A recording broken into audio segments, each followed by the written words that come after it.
20대 국회 첫 번째 국회에서 대정부 질문할 때 했던 주제 중에 하나가 ESG였습니다.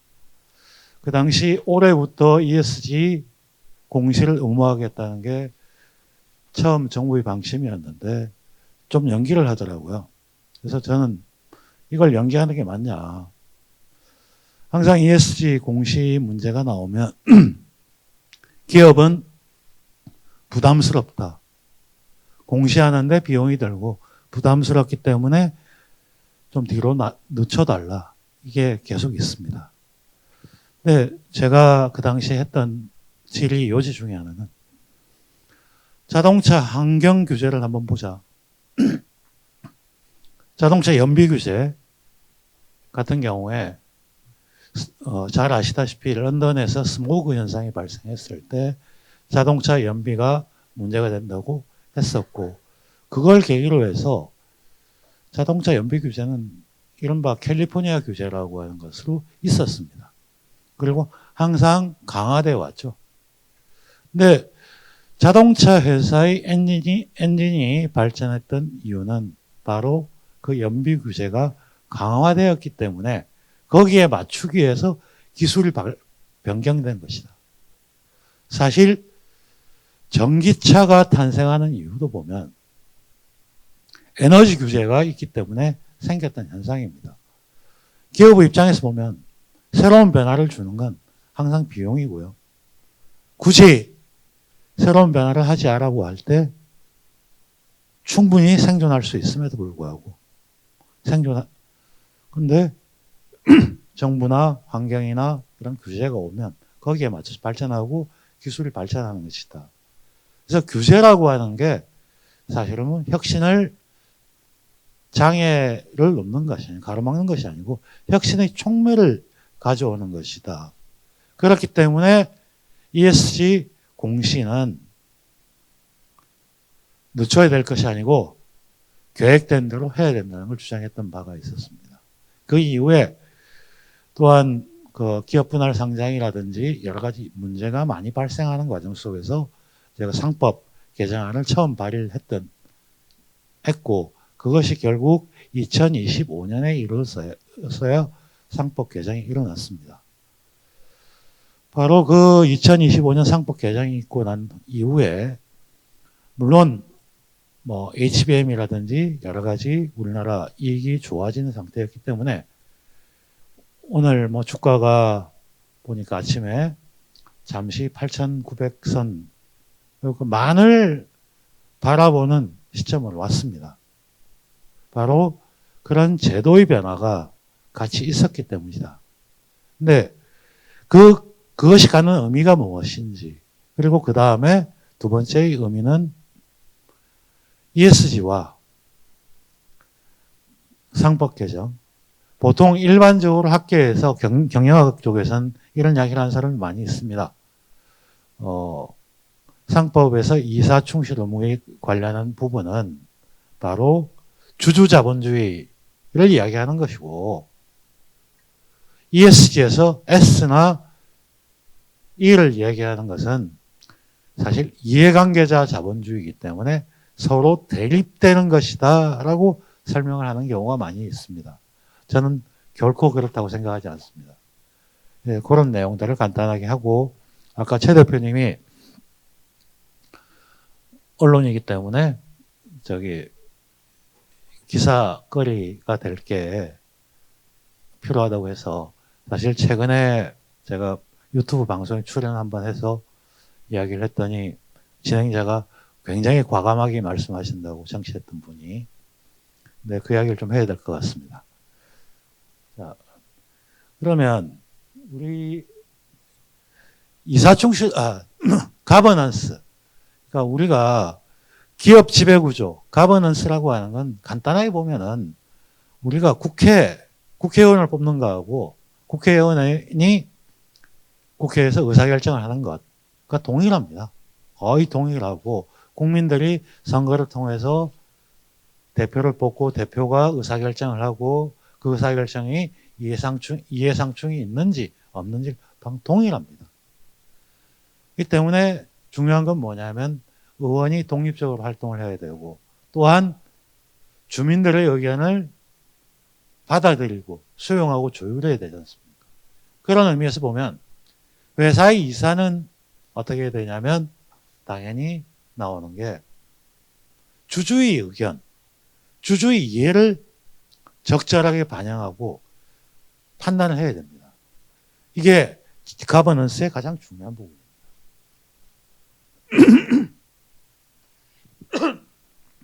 그런데 우리나라 이사충실 의무 이게 저는 정확하게 이게 정착되는 게 30년 걸렸던 일이라고 봅니다. 일의 발단이 어디 있었냐면 제가 여기 표에서 그림을 보면 이사충실 의무라고 하는 게 1998년 12월 말 국회에서 통과됩니다. 3급 382조의 3항. 보시면 이렇죠. 이사는 법령과 장관 규정에 따라 회사를 위해서 그 직무를 충실하게 수행해야 된다. 이게 98년에 만들어집니다. 근데 이 법의 구조를 보면 상법과 민법을 같이 봐야 되는데 요 상법, 민법의 구조는 일본 법하고 똑같습니다. 그러니까 상법에서는 이사라고 하는 거는 위임을 받아야 된다. 위임을 받은 사람은 위임을 한 사람을 위해서 선량한 관리자로서 최선을 다해야 된다. 이게 민법에 있는 용어입니다. 근데 98년에 이 조항이 들어왔어요. 자, 98년에 이 조항이 들어왔다면 의미가 뭘까요?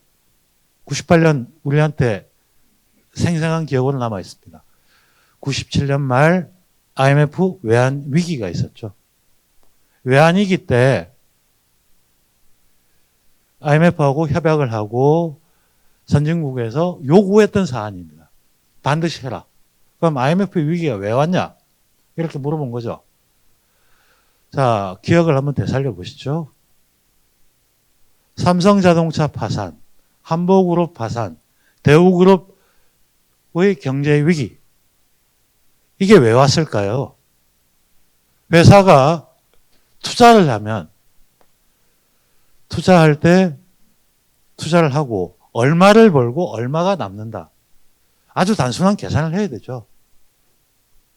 근데 과연 삼성자동차에 진입을 할 때 삼성이 투자를 해서 얼마가 몇 년 동안 적자가 날 거고 몇 년이 있으면 흑자가 날 거고 이 회사가 어떤 경로를 그릴 것이다.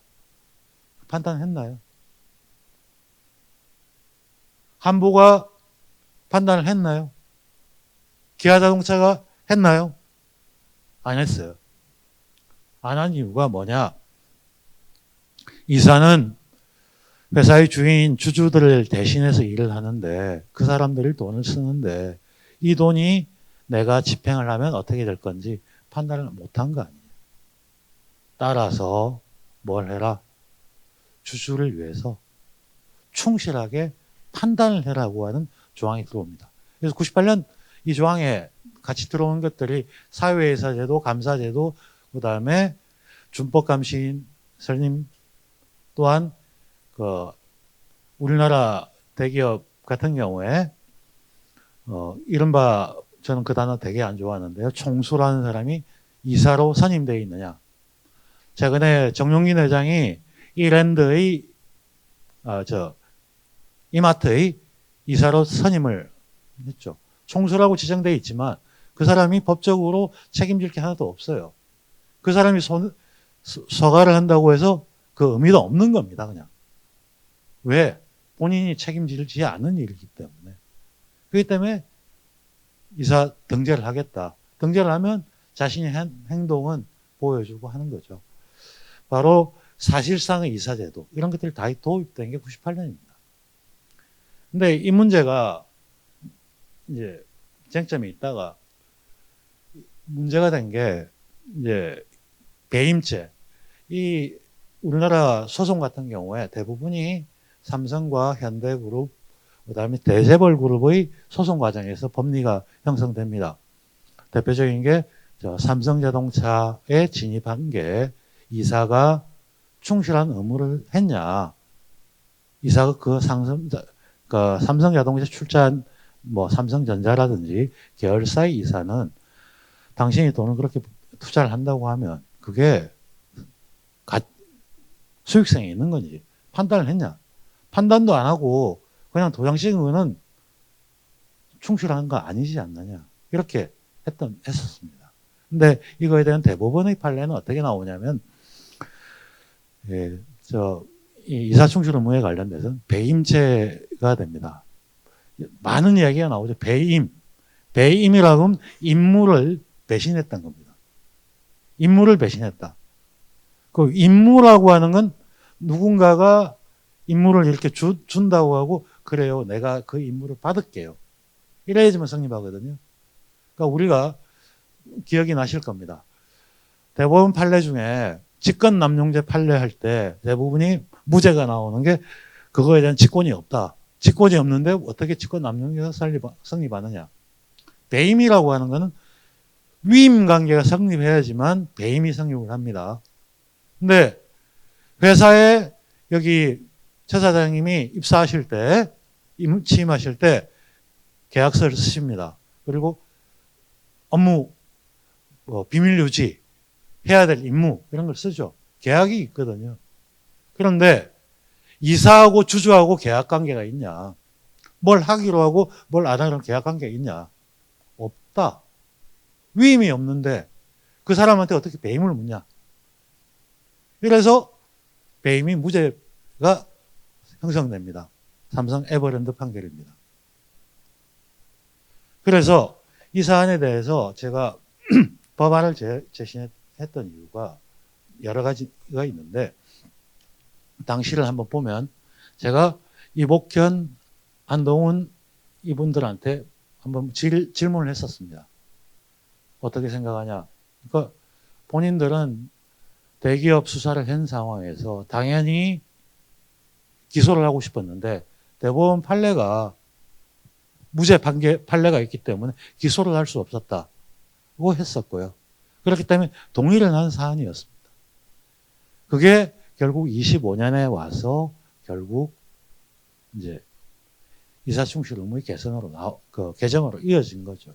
근데 이것도 참 아이러니한 게, 처음에 2024년 1월 2일 날 윤석열 대통령이 1월 2일 날이면 거래소 개장식을 하는 날이었습니다.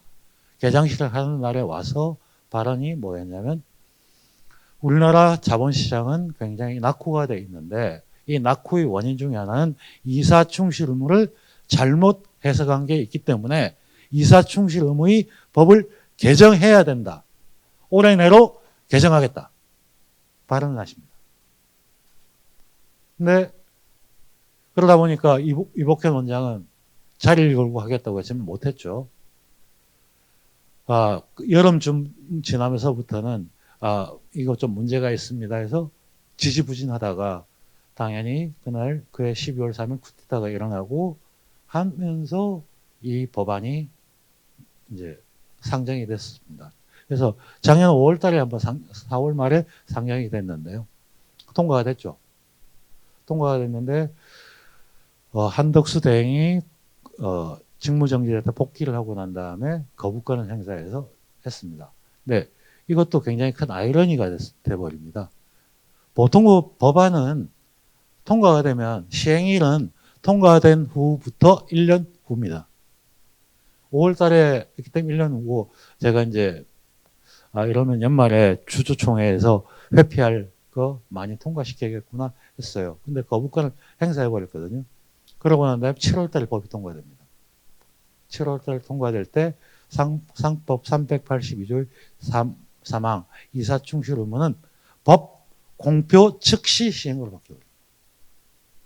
그러니까 혹되려다가 혹 붙인 겁니다. 제가 보기에는. 그러고 이제 다른 조항들 바뀌어서 3차에 걸쳐서 이 조항들이 바뀌어 나갑니다. 근데 이 조항들이 이렇게 이제 바뀌었을 때 일반적으로 제가 이제 지배구조를 이야기할 때 가장 쉽게 생각을 하자.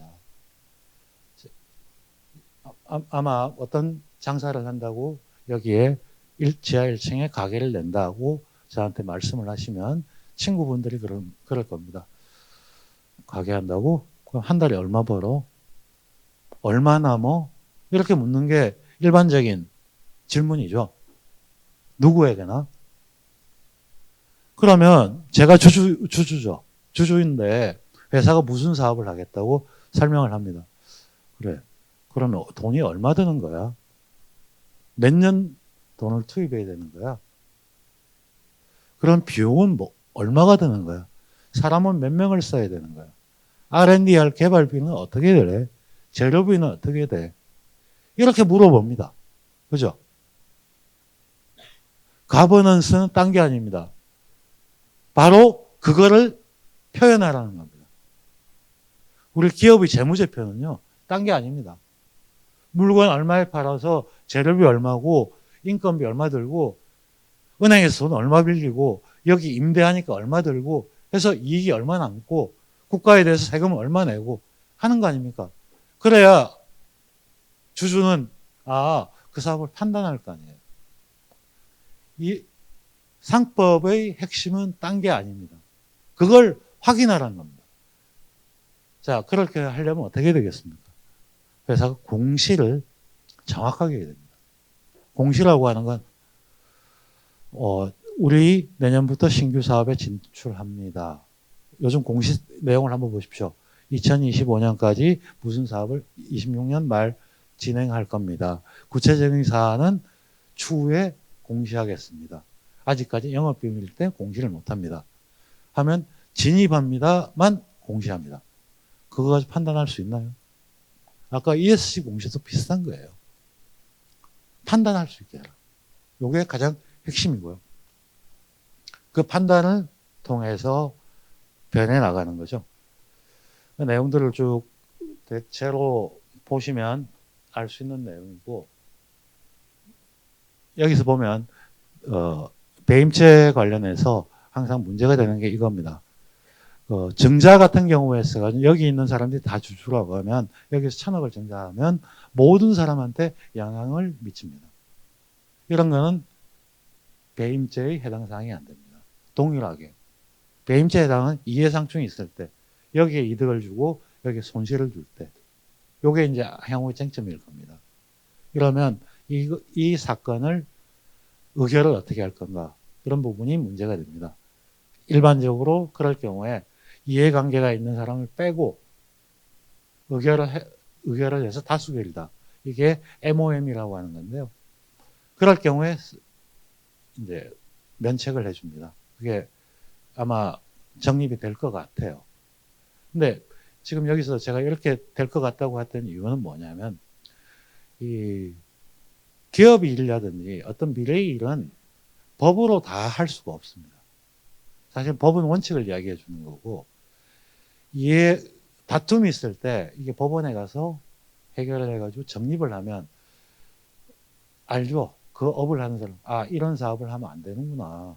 이런 거 하는 증거. 법에 있나? 법은 없는데 법의 취지를 봤을 때 이건 안 되는 거다. 이게 연성규범으로 확정되는 과정입니다. 대표적으로 한번 그 연성규범의 케이스를 기사에 좀 놨었는데요. 재밌는 케이스가 있어서 말씀드리겠습니다. 뭐가 있었냐면요. 올해 3월 달에 이슈가 됐는데, SK 최신은 회장에 대해서 SK 계열사에서 아마 고문 선임을 했을 겁니다.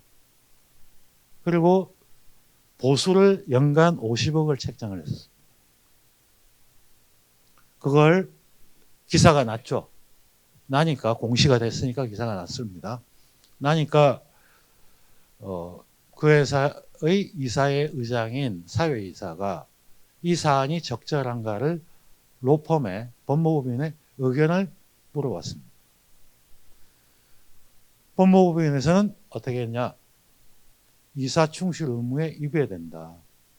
왜냐하면 근무를 하지 않고 고문인데 연간 보수가 50억이라고 하는 게 있을 수가 없다. 그리고 요즘은 그거 지켜야 될 겁니다. 특수관계인의 보수를 책정하는 그 보수위원회 이사에서 결의하려고 하면 특수관계인과 각 관계자는 다 빠져야 됩니다. 그 사람들이 들어가 있으면 다 위법이 됩니다. 근데 위법의 가능성이 있다고 의견서를 쓴 거예요. 그래서 어떻게 했냐면 그걸 이사회에 딱 올려놓은 거죠. 안건에. 그럼 그 문서를 보고 그 누가 찬성을 하겠습니까? 부결됐습니다. 이 부결 케이스 앞으로 계속적으로 쌓이게 되면 이런 거는 하면 안 되겠구나. 법에 하지 마라 그런 내용이 없어요. 충실 의무의 뜻이 이런 거다. 이런 식으로 해서 바뀝니다. 그리고 이제 제가 이제 많이 보는 것 중에 하나는 ESG를 이야기할 때 대부분이 ESG라고 이야기하면서 저는 읽는 거를 거꾸로 읽어야 된다고 봅니다. G가 바로 지금 가버넌스입니다. S는 사회잖아요. 다른 말로 조달하는 거 하청관계 S죠. 판매했을 때 소비자 보호가 S에 해당합니다. 그러니까 G가 가장 작은 부분 집합이고요. S는 그걸 포괄하는 큰 집합이에요. E는 그걸 했을 때 지구가 환경이 존속 가능할 거냐를 던지는 문제이기 때문에 이 문제는 집합관계로 치면 가장 작은 부분 집합과 중간 부분 집합, 큰 집합 이런 상태이기 때문에 이 세 개가 충돌할 수가 없어요. G를 제대로 못하는 상태에서 E를 이야기할 수도 없는 겁니다. 지금 그 노란봉투법 관련이라든지 이런 게 대부분이 S에 관련된 부분이죠. 하청업계하고의 관계, 사내하청, S에 관한 문제죠. S에 관한 문제를 제대로 못 지킨다. 이런 부분이잖아요. 이게 서로 충돌하는 건 아니다. 그래서 그러면서 출발점은 G에 있다. 이럽니다. 그러면서 우리 시간도 다 됐기 때문에 사장님이 꼭 해달라는 말씀. 최근에 같은 이름 쓰는 두 사람이 굉장히 안 좋은 소리를 했습니다. 한 사람은 삼성의 준법감시위원회 위원장인 이찬진 위원장이 무슨 얘기를 했어요? 반도체 산업이 호남을 좀 고려한다 등등이 나오니까 이찬진 위원장이 발언을 하기를 반도체 투자에서 정치적인 걸 고려할 필요는 없고 그거에 대해서는 준법감시위원회에서 판단해 보겠다 했습니다. 전 방송에서 그건 월권이다. 회사의 투자에 대해서는 판단 누가 하냐? 이사회가 판단을 할 거다. 삼성의 준법감시위원회가 삼성전자의 이사회하고 어떤 위임관계가 있냐? 계약도 없다. 그리고 준법감시위원회 왜 만들었냐? 2020년에 이재용 회장 재판 때문에 만드는 조직입니다. 재판 끝났잖아요. 그리고 그런 행위들 제대로 하지 말라고 상법 개정을 했는데 상법을 개정했으면 거기에 맞춰서 본인이 삼성의 준법감시위원회가 삼성의 개별 회사들하고 했을 때 위임받은 것도 없고 그거에 대해서 주주들한테 설명한 것도 없는 사람이 나서서 뭘 한다고. 말이 안 되죠. 그런 거 없애라는 게 상법의 취지예요. 그리고 이재용 회장도 이사에 취임하라고요. 해서 투자해서 잘 되면 성과 가져가고 잘 안 되면 책임지라는 거. 가버넌스 현대화라는 게 딴 게 아니에요. 자기가 책임지라는 겁니다. 자기가 행위에 대해서. 그걸 하지 않고 자기는 타이틀만 있고 의사결정 책임을 안 지고 하는 거, 이게 바로 성과를 갉아먹는. 근데 제가 마지막으로 할 수 있는 말씀 중에는 여기에 이제 수상업체들 많이 있는데요. 몇몇 회사들은 다 이슈가 아직까지 해소가 안 돼 있는 ESG 관련해서 많이 보이긴 합니다. 자, 이런 걸 계기로 해서 생각을 좀 많이 다시 한번 과연 ESG가 무엇인지, 요구하는 게 뭔지, 그리고 주주한테 회사가 해야 될 일은 내가 어떤 돈이 들고 어떤 투자를 한다. 투자를 해서 어떤 성과가 나오면 주주한테 어떻게 하겠다. 아니면 회사가 장기적으로 어떻게 하겠다. 이 이야기를 하는 게 ESG의 핵심이다. 그러기 위해서는 주주들하고 소통을 많이 해라. 소통을 하면 주주들이 판단할 거다. 판단을 해서 아, 저쪽 경영진은 주주하고 얘기했던 약속을 지키는 경영진이다. 아, 저 경영진들은 말을 바꾸네. 안 지키네. 그러면 원래 주주가 회사 경영에 대해서 일상적으로 개입할 수는 없습니다. 일상적으로 개입하지 못하게 하는 게 경영 판단의 원칙이기 때문에 그거 못합니다. 그러나 할 때는 언제죠? 주주총회 때 말을 자꾸 바꿔? 그때그때 바뀐다? 그러면 신뢰할 수 없는 사람이네. 바꿔야지. 교체가 일어나는. 그게 주총입니다. 워런 버핏이 주장했던 핵심 내용이 그겁니다. 내가 투자할 때 그 경영진이 내가 믿을 만한 사람이면 투자를 할 거고 믿을 만하지 못하면 난 안 한다. 여기 ESG 핵심은 E도 그렇고 S도 그렇고 G도 그렇고 발언을 했으면 책임을 지는 이게 이제 기업 경영에서 하는 과정이 아닐까 이렇게 생각합니다. 오늘 수상한 기업들 축하드립니다. 예, 이상입니다.